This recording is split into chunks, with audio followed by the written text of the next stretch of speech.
कौन वीडियो? वो एगो पुलिस वाली के, एगो लेडीज पुलिस के हम हवालात में ले जाके किस करत रही, तले पूछ जाई कि कोनो मिस करके वीडियो बना दे। अब पूछ जाई कि 3 मिलियन व्यूज गइल बा, लाखों में लाइक बा, कमेंट तब पूछ जाई कि एक से एक माई बहन के गड़ियले बना से, लेकिन फिर भी हमरा कोई घमंड नहीं।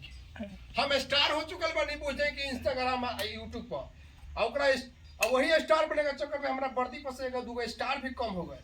फिर भी हम देखी सेवा में लागल बनी पब्लिक का। ऐसे गुमराह मत करा ना, तारा के गुमराह कर दे, तारा के गुमराह कर।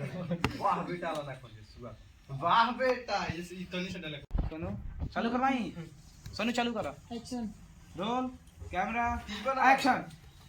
हेलो भूसा लेके आवत नहीं। हां एक ट्रक भेजवा दियो, हम पेमेंट कर दे। रुको रुको, ए हटा हटा, रुको रुको, ए हटा हटा, रुको रुको, हटा हटा, रुको रुको, ए हटा हटा, रुको रुको, ए हटा हटा, रुको रुको, हटा हटा, रुको रुको, हटा हटा, रुको रुको, हटा हटा, रुको रुको, हटा हटा, रुको रुको, हटा हटा, रुको रुको।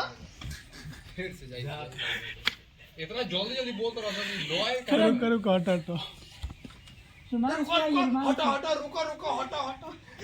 तब ने अपनी खाम सा। अरे साला ये हमर बिजनेस हो सकता, हम ले जाम भूसा तो खियाम तब नु दूध दिना से, ये हमर बिजनेस हो सकता। भाई हम भूसा ले जाए तब नु खियाम तब नु दूध दिया सा, ये हमार बिजनेस बा सरकार हमरा के अरे चाहिए। साला एकर मतलब ते स्मगलिंग करेली।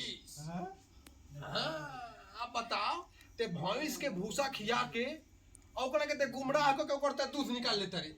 ई तो बहुत बड़ा जुल्म भाई, साला स्मगलिंग करता है। बाप रे बाप, तुमको बहुत